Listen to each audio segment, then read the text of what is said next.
Hello and welcome back to my channel step up guru. दोस्तों, मैं हेमंत स्वागत करता हूं आपका मेरे यूट्यूब चैनल स्टेप अप गुरु में। दोस्तों, आज मैं आपके लिए लेके आया हूं एमएस वर्ड से related next topic, next tab, जिसका नाम है एमएस वर्ड लेआउट टैब। आज मैं आपको लेआउट टैब के बारे में बताऊंगा। पिछले वीडियो में मैंने आपको होम टैब, इंसर्ट टैब और डिज़ाइन टैब के बारे में मैं आपको बता चुका हूं। उम्मीद करता हूं आपको वो वीडियोस पसंद आए होंगे। तो आगे बढ़ने से पहले दोस्तों, अगर आपने मेरे चैनल को सब्सक्राइब नहीं किया है तो प्लीज़ अभी सब्सक्राइब कर लें और बेल आइकन पे क्लिक करना ना भूलें, ताकि आपको समय समय पर नोटिफिकेशंस मिलते रहें। तो देखते हैं आज का हमारा टॉपिक क्या है। चलिए स्टार्ट करते हैं। तो देख लेते हैं लेआउट टैब में हमें क्या क्या सीखने को मिलेगा, कौन कौन से हमें फीचर्स मिलेंगे, कौन कौन से हमें इसमें जो रिबन्स वगैरह हैं वो हमें देखने को मिलते हैं। तो जो लेआउट टैब होता है वो एमएस वर्ड में फोर्थ पोजीशन का टैब होता है, चौथे नंबर पे ये आता है। ठीक है। और इसमें सीखने वाली चीज़ें भी काफ़ी अच्छी हैं दोस्तों, जैसे कि भाई मार्जिन अगर हमें सेट करना हो, ओरिएंटेशन, लैंडस्केप, पोर्ट्रेट, साइज़ देना हो पेपर का, कॉलम्स वगैरह ऐड करने हो, ब्रेक देने हो, लाइन नंबर अगर हमें काउंट करने हो, हाइफरनेशन अगर हमें देना हो, तो हम इनका यूज़ करेंगे। बेसिकली ये मेन है इसमें। ठीक है। पेज सेटअप से रिलेटेड कि हमें पेज कैसे सेट करना है, पैराग्राफ कैसे सेट करना है और अरेंज कैसे करना है, ये तीन इसमें सेक्शन होते हैं: पेज सेटअप, पैराग्राफ और अरेंज। ठीक है। तो पेज सेटअप में हम देख लेते हैं सबसे पहला क्या है। सबसे पहला आ जाता है हमारा मार्जिन। ठीक है। मार्जिन का अर्थ होता है दोस्तों कि जो पेज है उसके लेफ्ट में, राइट में, टॉप में और बॉटम में आप कितना स्पेस देना चाहते हैं, टेक्स्ट को आप कैसे आप अपने पेज में अरेंज करना चाहते हैं, है ना, वो होता है मार्जिन का काम। तो बाय डिफॉल्ट इसमें नॉर्मल होता है। आप नैरो करेंगे तो देखो जो भी आपका टेक्स्ट है वो एकदम ही पेज के एकदम कॉर्नर पे चला गया है। पहले कुछ इस तरीके से था, तो देखो इनमें गैप कितना है, ये गैप दे रखा है ना ये। ठीक है।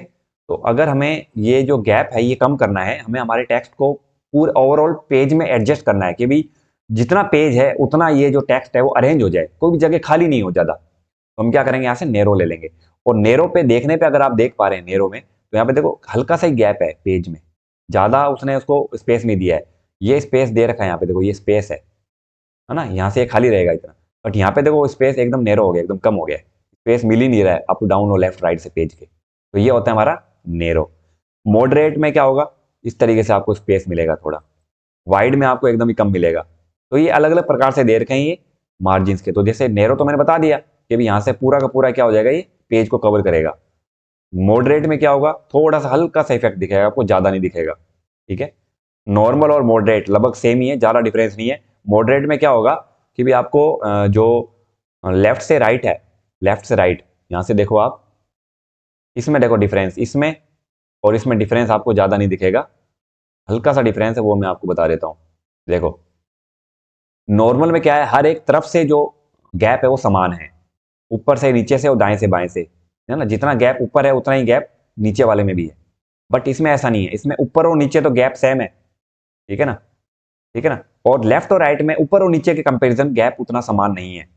समझ आ रही मेरी बात क्या। जैसे देखो यहाँ पे देखो साइज ही देख लो ना आप, साफ साफ साफ बता रहा है कि ये टॉप बॉटम लेफ्ट और राइट में से 2.54 सेंटीमीटर स्पेस देगा हर एक एंगल से, हर एक पॉइंट से। ये नेरो वाला हर एक पॉइंट से 1.27 सेंटीमीटर का गैप देगा। बट ये क्या करेगा, टॉप और बॉटम में देगा 2.54 और लेफ्ट एंड राइट में देगा 1.91 का गैप। ठीक है। और वाइड वाले में देखो आप, टॉप में देगा 2.54 2.54 और लेफ्ट में दे देगा 5.8 5.08। ठीक है। तो ये डिफरेंस होता है इनमें, इन्होंने क्या कर रखा है, साइज भी बता रखा है कि कहां से आपको कितना कितना गैप देखने को मिलेगा। ठीक है ना। तो आप उस हिसाब से अपने पेज के मार्जिन को आप क्या कर सकते हो, सेट कर सकते हो। देखो एकदम ही सेंटर में आ गया ना गैप, लगभग इस हिसाब से इसने सेट किया है।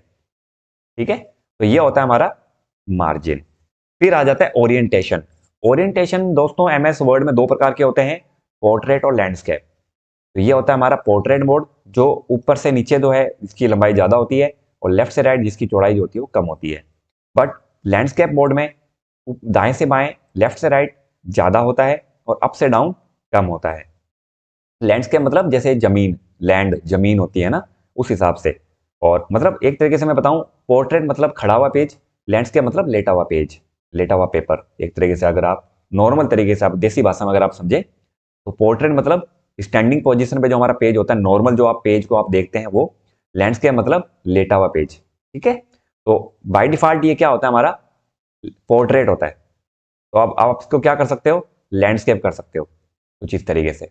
मैंने आपको पिछले वीडियो में बताया था कि ये क्या हो जाएगा, हमारा लेफ्ट से राइट ज़्यादा होगा, अप से डाउन कम होगा, ठीक है। और पोर्ट्रेट में अप से डाउन ज़्यादा होता है, ठीक है ना, लंबाई ज़्यादा होती है, इसमें चौड़ाई ज़्यादा होती है, ध्यान रखना, ठीक है। तो आप अपने हिसाब से इस हिसाब से डाटा को मैनेज कर सकते हो अपने डॉक्यूमेंट को। अब नेक्स्ट इसमें हमारा आ जाता है साइज। साइज का मतलब कि भी आपने अपने प्रिंटर में जो भी पेज अगर आपने लगा रखा है, ठीक है ना, वही पेज आपको क्या होता है, MS वर्ड में यहाँ से साइज को सिलेक्ट करना होता है।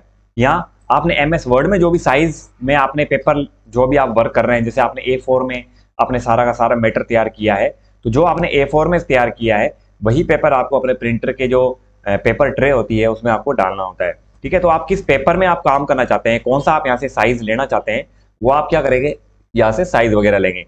तो बाय डिफॉल्ट ये A4 होता है, ठीक है। तो आप चाहें तो लेटर भी ले सकते हैं, लीगल, ठीक है ना, और एग्जीक्यूटिव, ठीक है ना, ये अलग अलग प्रकार के इसमें क्या है ना साइज दे रखे हैं पेपर के। तो आप किस प्रकार से अपना पेपर को मैनेज करना चाहते हैं, पेपर के साइज को, अपने डॉक्यूमेंट को आप मैनेज करना चाहते हैं, वो आप यहाँ से क्या करेंगे, पेपर का साइज सिलेक्ट करेंगे। अभी जो हमने यहाँ पेज सिलेक्ट करके उसका ओरिएंटेशन है पोर्ट्रेट, अगर आप इसको लैंडस्केप कर देंगे तो ये जब प्रिंट निकल के आएगा पेपर में तो ये इस प्रकार से ही आएगा। आप चाहे तो यहाँ से लीगल ले लें। लीगल पेज क्या होता है, थोड़ा बड़ा होता है, आप इसकी साइज देख लें। लीगल पेज का साइज होता है 21.59 सेंटीमीटर मल्टीप्लाई बाय 35.56, ठीक है। ये क्या होता है, इसका साइज होता है, ठीक है। और अगर A4 की बात करें तो A4 का साइज कितना होता है, 21 सेंटीमीटर मल्टीप्लाई 29.7 सेंटीमीटर, ये इसका होता है, किसका, A4 का, ठीक है ना। तो आप किस हिसाब से आप अपने पेज को मेंटेन करना चाहते हैं, आप किस पेज में आप चाहते हैं कि भाई हम हमारे डॉक्यूमेंट्स को लिखें, अरेंज करें, तो आपको यहाँ से पेज का साइज देना पड़ता है। ये ध्यान रखना कि जो पेज का साइज आपने यहीं दिया है वही आपके प्रिंटर में होना चाहिए। ऐसा नहीं है कि आपने यहाँ से ले लिया A4 और प्रिंटर में आपका पेपर लग रखा है, आपने लीगल लगा रखा है, तो जो प्रिंटिंग होगी ना, जो पेज की सेटिंग होगी ना, वो सेटिंग से नहीं हो पाएगी, ठीक है। तो कभी भी ऐसा नहीं होना चाहिए कि यहाँ से आपने कुछ और पेज सेलेक्ट किया और प्रिंटर में आपका कुछ और पेज लगा हुआ है, ठीक है। तो ये होता है हमारा साइज। एग्जाम में पूछ भी लेते हैं कि कौन से पेपर का कितना साइज होता है।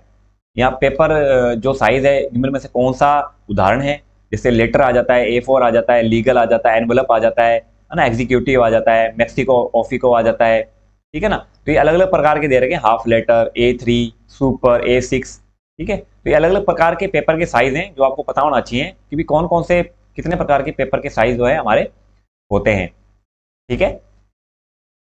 अब हम देख लेते हैं नेक्स्ट ऑप्शन कौन सा है। नेक्स्ट ऑप्शन आ रहा है हमारा दोस्तों कॉलम्स, ठीक है। कॉलम्स में क्या बता रखा है, जैसे भी अभी आप देख पा रहे होंगे जो भी हमारा टेक्स्ट है वो अभी एक ही कॉलम में अरेंज है, यानी कि दो पार्ट में डिवाइड नहीं है, एक ही पेज में। तो हम चाहते हैं कि यहाँ से हाफ आ जाए, ठीक है। ये दोनों मतलब ये न्यूज जो है, ये जो इन्फॉर्मेशन है, ये जो डेटा है वो दो कॉलम में डिवाइड हो जाए। तो आप क्या करेंगे, कॉलम्स में आएंगे और 2 पे क्लिक करेंगे। जैसे आप 2 पे क्लिक करेंगे तो आप देखेंगे कि ये जो आपका डेटा है वो 2 कॉलम में अरेंज हो जाएगा, है ना। आप देख पा रहे होंगे यहाँ पे 2 कॉलम में अरेंज हो गया है। आप चाहें तो यहाँ से 3 भी कर सकते हैं, जैसे न्यूज में आता है ना, अखबारों में आप देख पा रहे होंगे, न्यूज़पेपर में क्या होता है ना, जो इन्फॉर्मेशन या जो न्यूज होती है वो 2-2, 3-3 कॉलम्स में डिवाइड होती है, ठीक है ना। तो आप कुछ इस तरीके से यहाँ से कॉलम्स वगैरह अपने हिसाब से 2, 3, 1 इस तरीके से आप क्या कर सकते हैं, मैनेज कर सकते हैं। दूसरा इसमें मोर कॉलम्स में अगर हम आते हैं तो यहाँ पे हमें क्या दिख रहा है, नंबर ऑफ कॉलम्स आ रहा है। मान लो आपको 2 कॉलम्स नहीं, 3 नहीं, 4 कॉलम्स चाहिए, मान लो एक ही पेज में आपको 4 कॉलम्स चाहिए, तो यहाँ से आप 4 भी कर सकते हैं और ओके करेंगे। तो जो न्यूज होगी वो क्या हो जाएगी, हमारी 4 कॉलम्स में डिवाइड हो जाएगी, ठीक है ना। जैसे यहाँ दोबारा आते हैं, यहाँ से हम ले लेते हैं 3 और यहाँ से एक पॉइंट और बढ़ा देते हैं 4। तो आप देख पा रहे होंगे जो है हमारी न्यूज वो 4 कॉलम्स में डिवाइड हो चुकी है, ठीक है। फिर यहाँ पे एक चीज और मिलती है, एक ऑप्शन और मिलता है हमें, वो है हमारा लाइन बिटवीन।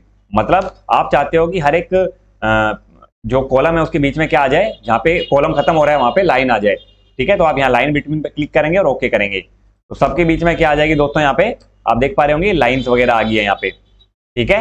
तो ये बेनिफिट होता है कि आपको पता रहे कि आपका जो कॉलम है वो कहाँ पे फिनिश हो रहा है, फिनिशिंग लाइन क्या है उसकी, ठीक है। तो ये हो गया हमारा कॉलम्स, ठीक है। फिर हमारा नेक्स्ट आ जाता है इसमें ब्रेक्स। ब्रेक्स का अर्थ होता है कि जैसे ये जो पैराग्राफ है सेकंड नंबर, मैं चाहता हूं यहां से पैराग्राफ कट करके अलग होके दूसरे पेज में चला जाए। यहां तो मैं एंटर मारूं बार बार, बट मैं कब तक एंटर मारूंगा, ठीक है ना। तो इसमें एक ऑप्शन दिया गया है पेज ब्रेक का। जैसे यहाँ पे मैं ब्रेक में आ रहा हूँ, ठीक है, तो मैं क्या करूंगा, ब्रेक पे क्लिक करूंगा और पहला ऑप्शन पेज पे क्लिक कर दूंगा। तो क्या होगा, जो हमारा पेज है जहां से हमने क्लिक किया था वहां से अगले पेज में क्या हो जाएगा, वो शिफ्ट हो जाएगा। ठीक है। दूसरा आ जाता है कॉलम्स। अब ये यूज करने के लिए मेरे को क्या करना पड़ेगा, मेरे पेज को जो कॉलम्स को है वो 2 पार्ट में डिवाइड करना पड़ेगा या 3 पार्ट में। ठीक है। तो अब मैं चाहता हूं कि ये जो पैराग्राफ है लास्ट वाला, है ना, फर्स्ट कॉलम का, वो दूसरे कॉलम में ब्रेक होके चला जाए, मतलब कि यहां एडजस्ट हो जाए। तो मैं क्या करूंगा, ब्रेक्स में आके कॉलम्स पे क्लिक कर दूंगा। तो आप देख रहे हैं वो यहां से शिफ्ट हो चुका है, मतलब यहां से कट गया, वो ब्रेक होके दूसरे नंबर कॉलम पे चला गया। ठीक है ना। यहां आप चाहते हो कि ये यहां से कट के अगले पेज में चला जाए, अगले कॉलम में चला जाए, तो आप क्या करेंगे, कॉलम कर देंगे, तो वो अगले पेज में आ जाएगा। तो ये काम होता है हमारा ब्रेक का। ठीक है ना। कौन सा ब्रेक, कॉलम ब्रेक। ठीक है। फिर इसमें नेक्स्ट कौन सा आता है, नेक्स्ट इसमें आता है टेक्स्ट रैपिंग। टेक्स्ट रैपिंग का मतलब होता है कि आप चाहते हो कि ये जो टेक्स्ट है ये इतना अलग होके नीचे वाले लाइन पे आ जाए। ठीक है ना। तो हम क्या करेंगे, यहाँ के टेक्स्ट रैपिंग करेंगे। तो यहाँ पे आप देख पा रहे होंगे कि वो जो हमारा टेक्स्ट है, जैसे मैं इसको जस्टिफाई हटा देता हूँ एक बार। ठीक है। हाँ, अब यहाँ से मैं क्या करूंगा, इसको अगले पेज में लेके जाना है मेरे को, सॉरी अगले लाइन में लेके जाना है। तो यहाँ के मैं क्या करूंगा, टेक्स्ट रैपिंग कर दूंगा। तो देखो अगले लाइन में आ गया यू, मतलब यहाँ था पहले, अब वो यहाँ आ गया। ठीक है। अब जैसे मान लो ये वाला भी मेरे को क्या है, अगले लाइन से स्टार्ट करना है, तो मैंने क्लिक से पहले क्लिक करा, ब्रेक में आके मैंने क्या कर दिया, टेक्स्ट रैपिंग कर दिया, तो ये अगले लाइन में आ जाएगा। तो ये काम होता है हमारा टेक्स्ट रैपिंग का। ऐसे ही ये नेक्स्ट पेज को कंटिन्यूस इवन और ऑड, मतलब अगर आप ऑड और इवन पेज के हिसाब से अगर आप ब्रेक करना चाहते हैं तो आप यहाँ पे ऑड और इवन पेज ब्रेक भी कर सकते हैं। ठीक है। तो ये हो गया हमारा ब्रेक का सेक्शन। ठीक है। फिर आ जाता है हमारा अंतिम, वो है हमारा लाइन। ठीक है ना। तो हम क्या करेंगे, यहाँ पे आके कंटिन्यूस पे क्लिक करेंगे। तो कंटिन्यूस पे क्लिक करेंगे तो ये सारी लाइनें हमें बता देगा ना। जैसे मैं यहाँ पे क्या करता हूँ, यहाँ पे मैं एक बार लाइन को हटाता हूँ और ज्यादा टेक्स्ट लेके आता हूँ मैं, 10x10। ठीक है। ये हो गया। अब आप यहाँ पे लाइन का यूज कीजिए। जैसे मैं लेआउट में आके लाइंस में कंटिन्यू आ रहा हूँ, तो यहाँ पे आ गया। ठीक है। अब मैं चाहता हूँ कि भी यहां तक तो 39 ठीक है, मैं चाहता हूं अगले पेज से जो लाइन स्टार्ट हो, जो नंबर स्टार्ट हो, एक नंबर से स्टार्ट हो। अभी तो यहां से 40 दिख रहा है आपको, मैं चाहता हूं अगले पेज से भी ये कंटिन्यू ना आए, ये दोबारे 1 नंबर से स्टार्ट हो। तो आपको लाइन नंबर में आके आपको रीस्टार्ट ईच पेज करना पड़ेगा। ये देखिए आ गया ना, यहां तक 39 तक आ गया, फिर दोबारा यहां से 1 से स्टार्ट हो गया ये। तो ये होता है हमारा लाइन नंबर। ठीक है। ऐसे आप रीस्टार्ट ईच सेक्शन, ये भी लगभग इसी की तरह ही होता है। ठीक है ना।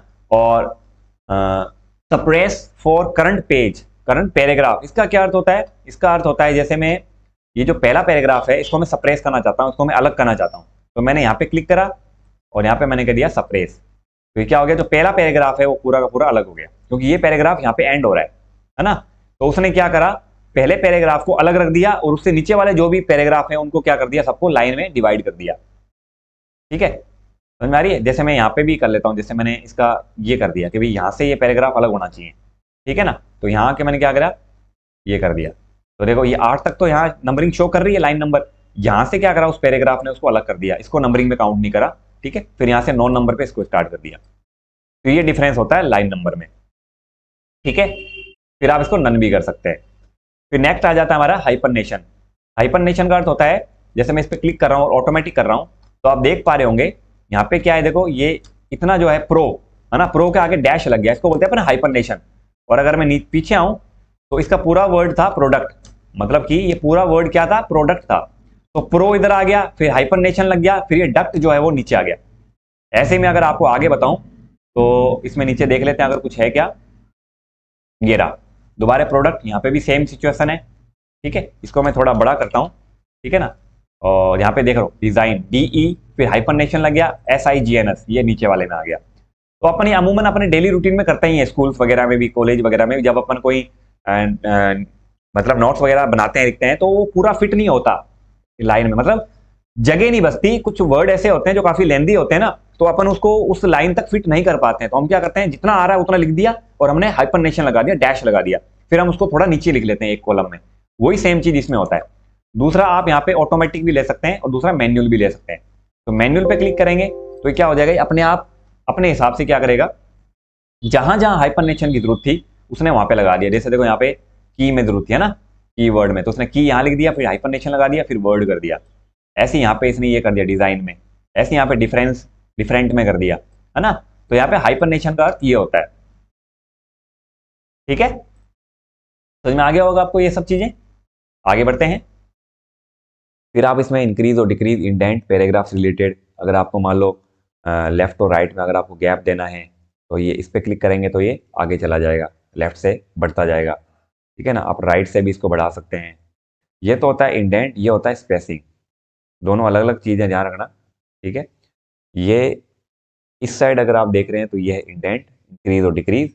ये होता है लाइन स्पेसिंग, बिफोर और आफ्टर, ऊपर नीचे। अगर आपको शब्दों के बीच में अगर आपको गैप अगर कम ज़्यादा करना है तो आप यहाँ से क्या कर सकते हैं, गैप वगैरह कम ज़्यादा कर सकते हैं।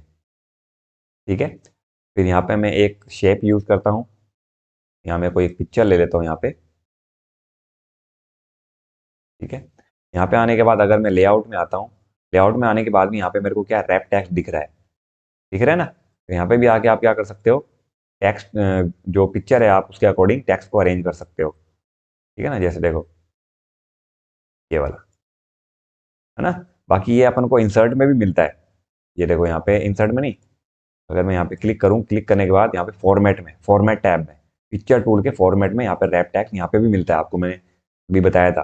ठीक है ना, जब अपन इंसर्ट टैब सीख रहे थे तो मैंने आपको बताया था कि पिक्चर टूल अपने आप आता है। जब भी अपन किसी पिक्चर पे क्लिक करते हैं ना, ऐड करते हैं, तो पिक्चर टूल अपने आप आता है यहाँ पे। तो रैप टैक्स यहाँ पे भी मिलता है, पोजीशन यहाँ पे भी मिलती है। दूसरा आपको लेआउट में भी दिख जाएगा ये रैप टैक्स, ठीक है ना, और पोजीशन वगैरह वही सेम, तो वो ज़्यादा बताने वाली नहीं है। ठीक है, इसमें आ जाता है ब्रिंग फॉरवर्ड, ब्रिंग बैकवर्ड, मतलब कि जैसे मैं यहाँ पे मान लो कोई शेप ऐड कर रहा हूँ, ये लो मैंने शेप ऐड कर दी। ठीक है ना, अब आप क्या चाहते हो कि भाई ये जो शेप है वो बैकवर्ड या फॉरवर्ड आ जाए। ये देखो आ गई ना, स्टैंड बैकवर्ड करा तो ये क्या हो गई, जो शेप है वो पिक्चर के पीछे चली गई, है ना। और अगर मैं स्टैंड टू बैक करूंगा तो क्या हो जाएगी, जो पिक्चर है वो क्या हो जाएगी, हमारी पीछे चली जाएगी और शेप जो है वो आगे आ जाएगा। ठीक है, ब्रिंग फॉरवर्ड, आगे आ गया पिक्चर। ब्रिंग टू फ्रंट, ये तो फ्रंट तो है ही, ठीक है ना, यहाँ से आप बैक कर सकते हैं, यहाँ से आप फ्रंट कर सकते हैं पिक्चर को। ठीक है ना, तो ये होता है स्टैंड बैकवर्ड और ब्रिंग फॉरवर्ड। ठीक है, बाकी आप यहाँ से अलाइन भी कर सकते हैं, यहाँ से अलाइन टॉप, सेंटर, पेज के सेंटर में, अलाइन बॉटम, पेज के बॉटम में चला जाएगा। ये वही है दोस्तों, सारे ऑप्शंस क्या होते हैं ना, घूम फिर के वापस वहीं आ जाते हैं। ठीक है ना, ये चीज़ें हर जगह मिलती है, ये चीज़ें तो यहाँ पे भी मिलती है अपन को, तो इसने क्या करा यहाँ पे भी दे दी। ठीक है, तो बस समझने वाली चीज़ें होती है, आपको जो सेट रहता है, आपको जो अच्छा लगता है वो आप यहाँ से यूज़ कर लें। बस पता सबके बारे में होना चाहिए। बेसिकली चीज़ें यूज़ तो लिमिटेड ही होती हैं, हर चीज़ें हर कोई यूज़ नहीं करता है, जिसको जैसी ज़रूरत होती है वो वैसे यूज़ करता है उन फीचर्स वगैरह को। ठीक है ना, तो इसमें बस अपना इतना ही था। बाकी रोटेट वाला भी इसमें ऑप्शन आ ही जाता है, ये रोटेट वगैरह आपको करना है, कितना % रोटेट करना है, कैसे रोटेट करना है, वो सब यहाँ पे आ रहा है। ठीक है ना, तो ये सब ऑप्शन तो आपको फॉर्मेट में मिल जाएंगे। ठीक है ना, जैसे मैं आपको बताऊं, पिक्चर के फॉर्मेट में भी आ जाएगा। यहाँ पे देखो ये रोटेट से रिलेटेड तो ये यहाँ पे भी मिल रहा है, यहाँ पे भी दे रखा है, लेआउट में भी दे रखा है। अगर आप पिक्चर ऐड कर लेते हो तो आप लेआउट में जाके भी ये ऑप्शन यूज कर सकते हो, अरेंज कर सकते हो। ठीक है ना, ये हो गया। तो ये है हमारा लेआउट टैब कंप्लीट। ठीक है दोस्तों, अब नेक्स्ट अपन बढ़ेंगे आगे रेफरेंस जो हमारा टैब है उसके बारे में। ठीक है, आज के वीडियो में बस इतना ही। वीडियो अगर पसंद आए तो वीडियो को लाइक, कमेंट और शेयर जरूर करें और चैनल को सब्सक्राइब करना ना भूलें। मिलते हैं आपसे नेक्स्ट वीडियो में। बहुत बहुत धन्यवाद।